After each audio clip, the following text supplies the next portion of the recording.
All right, welcome back to College Football Addiction. Thanksgiving week, rivalry week. We've got Brian from Clemson Football Live on. We appreciate BetUS for their support on this video. And Brian, before we get into anything real serious, what's your favorite Thanksgiving side? Like, what's the side you can't have now on your plate? This is what the people tuned in for, you know? Yeah. I know everyone cares. I love a broccoli casserole. I Oh, know this sounds yes.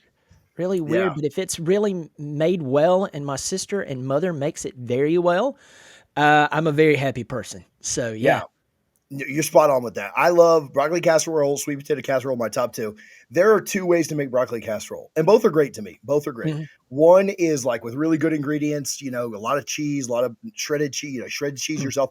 Another way that we make it at times, and no offense to anybody that eats it like this, because I am 100% owning this myself, is a complete like white trash to make it with just Velveeta and Ritz crackers and stuff. And my wife is like, get out of here. You are so like, she calls me that, like we're not eating that kind. And I'm like, all right, we won't. And then I make it, So both outstanding. Like Velveeta is amazing, and she's like, don't, we're making all this nice food and you're putting Velveeta and crackers. And I'm like, yep, I'm doing it again. So yeah, I'm right there with you on the broccoli. So, all right, big week, rivalry week, yeah.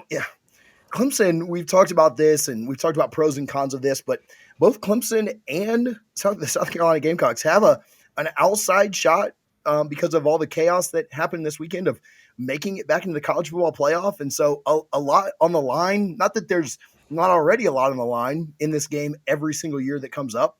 I want to talk about that, but I know you probably have some things you want to get off your chest about the Citadel game before we get into that. But man, a big week. But again, before we get to that, what are your big picture thoughts on the Citadel win on Saturday for the Tigers? I mean, you're playing a military school out of beautiful Charleston, South Carolina, and Clemson beat the crap out of them. So if anyone looked at the score, you'd be like, oh, they did what they were supposed to do. Yes and no. The Citadel rushed for 288 yards on the Clemson Tigers in Death Valley. They blocked, you're going to be shocked, they blocked another field goal. That's field goal number 6 that's been blocked on Clemson. I've never seen anything like this happen. And to Clemson in the Dabo Swinney era.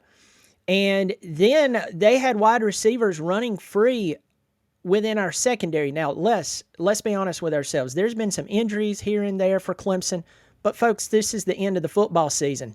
Everyone has injuries.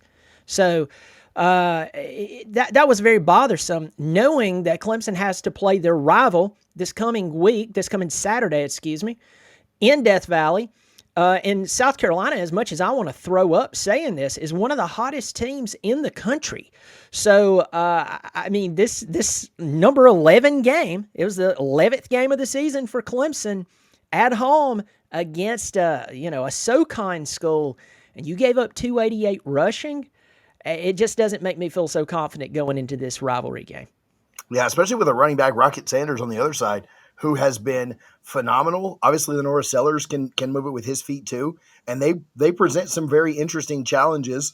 I wonder if there was some, I always try and balance you out a little bit because the people say you lean one side too far to the other. I wonder if there's a little bit of look ahead. I wonder if there's a little bit of how up are you getting to play the Citadel, and I certainly expect them to bring a different intensity this week. Now, execution is still execution at the end of the day when South Carolina comes in. But I do expect a different intensity this week. I expect a little more focus. I expect them to play a little. I mean, Georgia struggled with UMass in the first half too.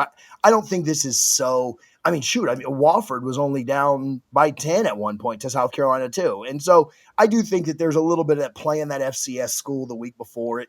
It is a little different, and I think all three of those teams will play better this week. Georgia against Georgia Tech, and then obviously both Carolina schools here in this rivalry.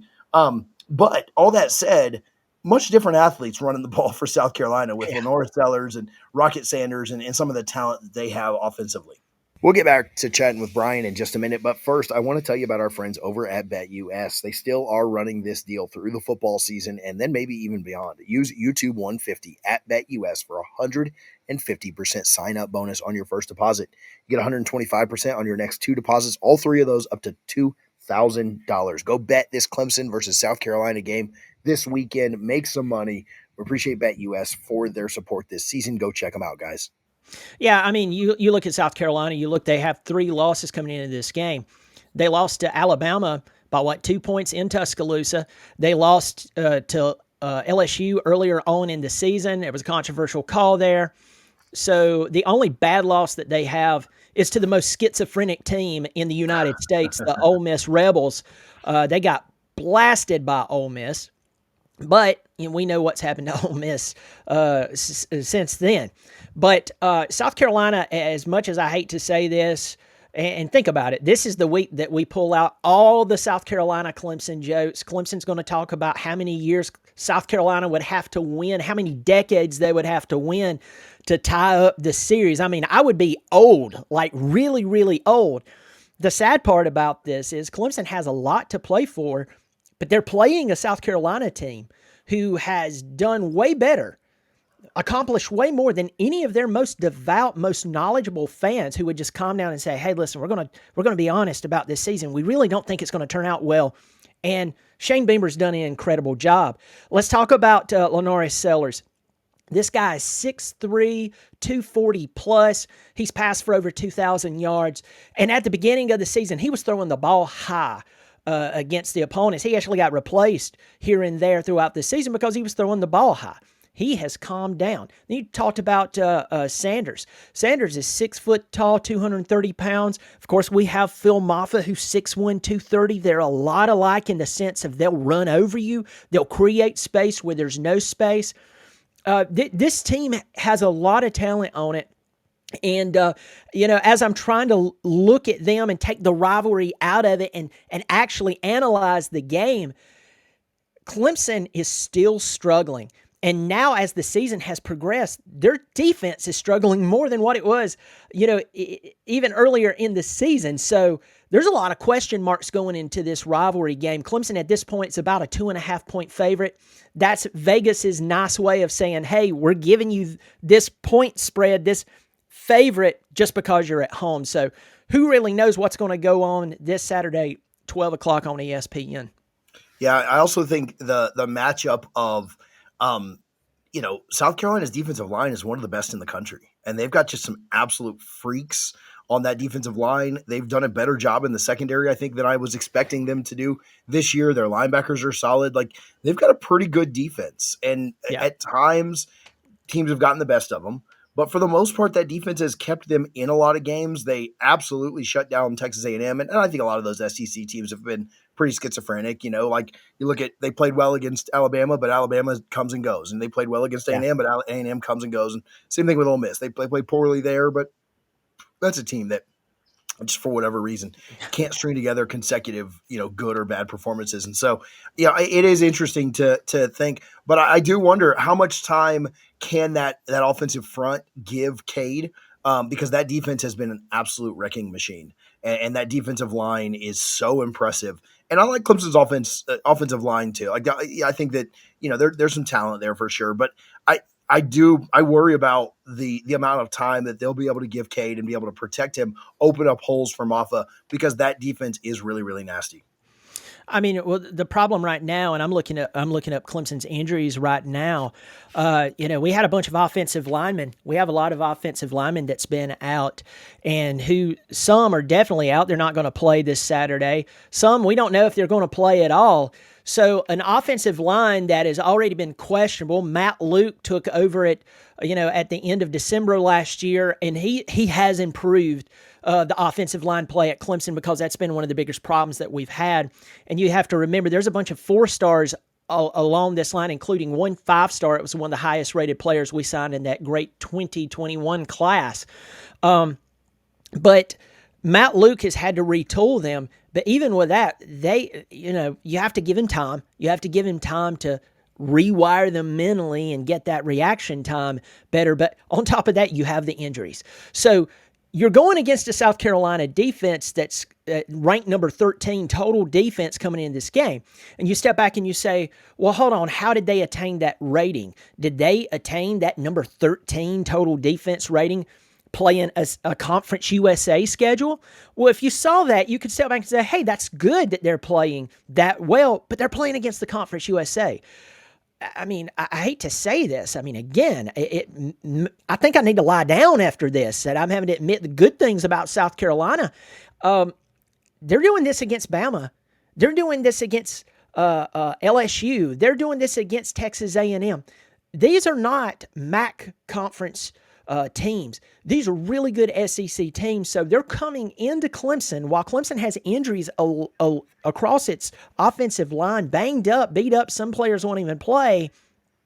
Also, you look at Garrett Riley. Garrett Riley has went back into his shell when he plays teams that'll punch him in the mouth. He does that. That's his MO. People don't like for me to say it, but history proves all you have to do is go back and look.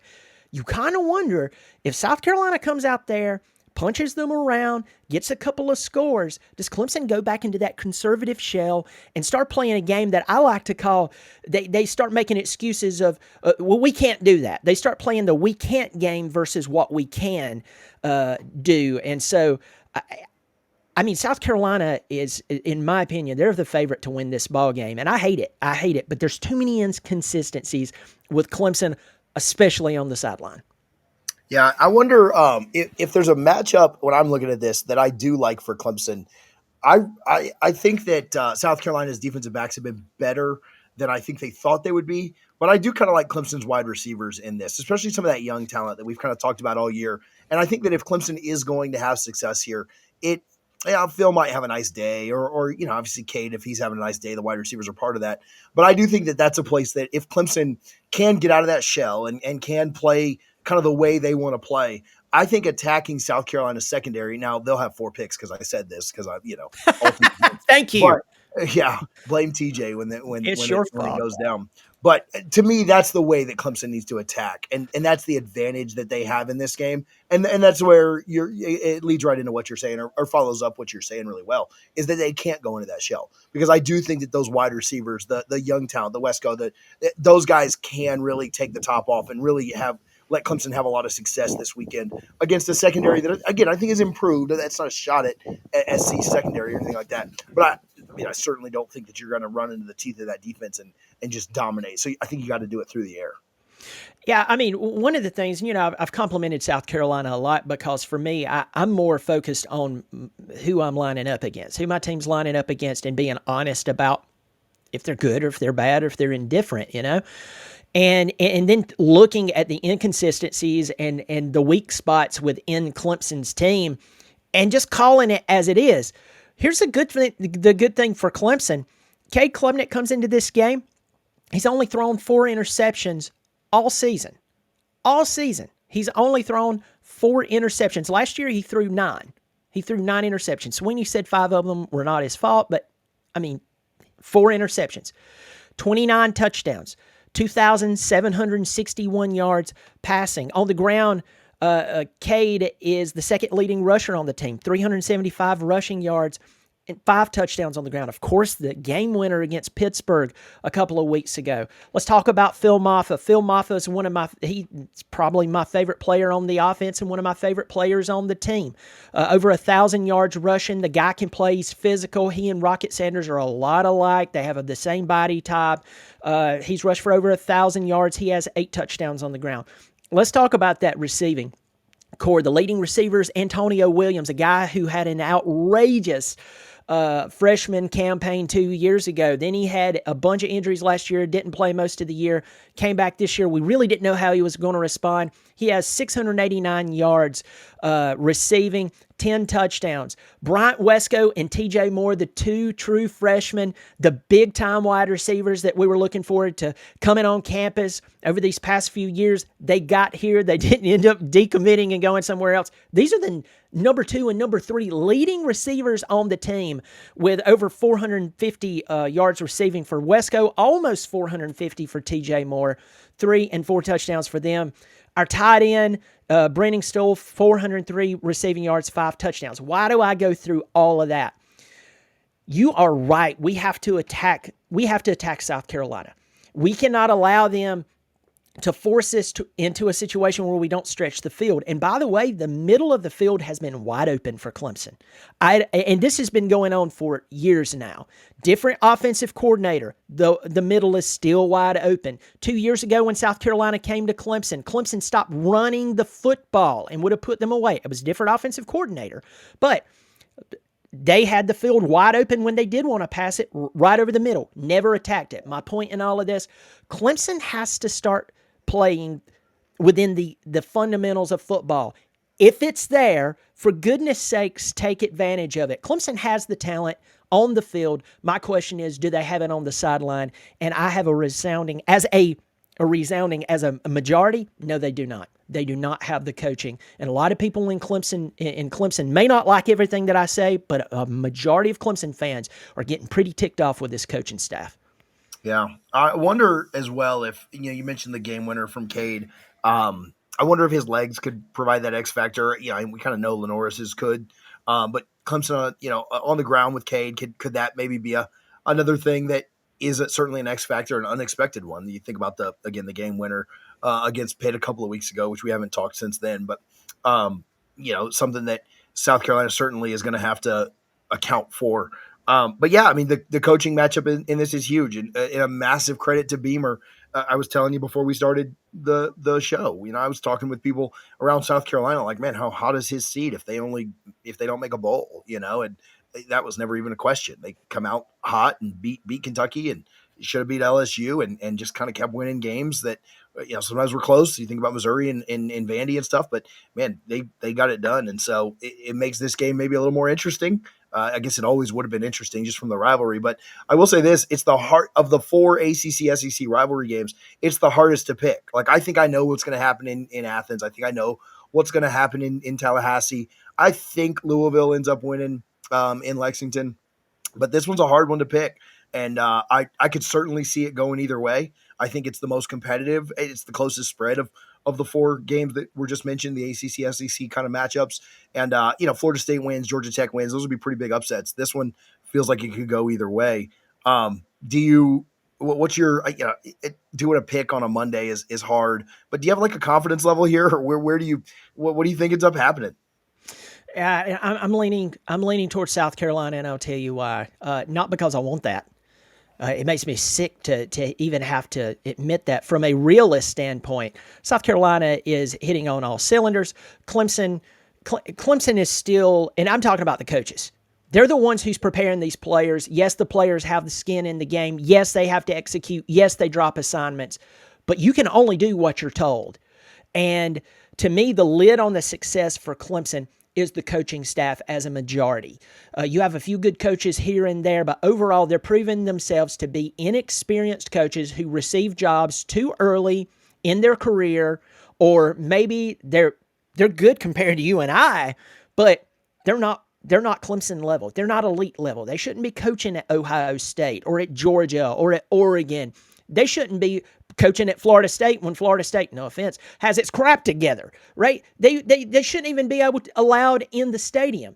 And that is the problem. Clemson has too many of those coaches still hanging around, and meanwhile, they're playing teams who still preparing for the Clemson of old. They're looking at Clemson based on the reputation that was built 5 years ago by Clemson, 8 years ago by Clemson. So they're preparing for that, and they're coming into the game playing with that mindset against Clemson. We're playing a national championship type team. Clemson's coming out, and they're given a mid-tier performance based on their coaching.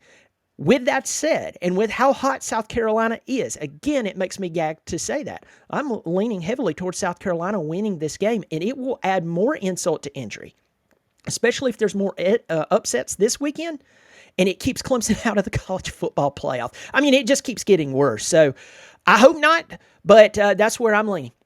Yeah. Well, in maybe a little bit lighter news, I asked about a side earlier, so let's make this fun to end it since you had to make it not fun on that. How do you make your turkey, or what's the best way you make a turkey on Thanksgiving? I love to. Now I'm not doing it. I just want to make that very, very clear. I love to smoke turkey. A smoked turkey is really, really good, and then next step would be fried. Yeah. I mean, the accent. I mean, come on, y'all. But But I mean, you don't keep this accent without putting fried and smoked food into your body. But yeah, a smoked turkey. If you've ever, I'm not a big turkey fan, but if you do it right, it's incredible. So I'm a big smoked turkey fan. So Yeah. My dad smokes them a lot. I'm usually too lazy, so we inject the hell out of it and then fry it up. So that's 45 minutes and you're done. So that's typically our go-to. But yeah, no, I'm with you. I eat it like once or twice a year, and fry it on that Thursday before the rivalry game. So, Brian, I appreciate you for hanging out. Where can people follow you? Where can they find your work? yeah, you can find me on YouTube, Clemson Football Live. Drop a line. Let me know that you saw me on the channel. And TJ, as always, it's always fun coming on here and talking to you. And I hope you have a happy Thanksgiving. Thanks, man. Happy Thanksgiving. Thanks everybody who watched this. Hope you guys enjoy some time with your family. Enjoy the rivalry games this weekend. Good luck to the Tigers fans that are watching. Good luck to the South Carolina fans too. Brian already kind of gave you that, but and appreciate BetUS for their support on this video. We'll talk to you guys soon on College Football Addiction.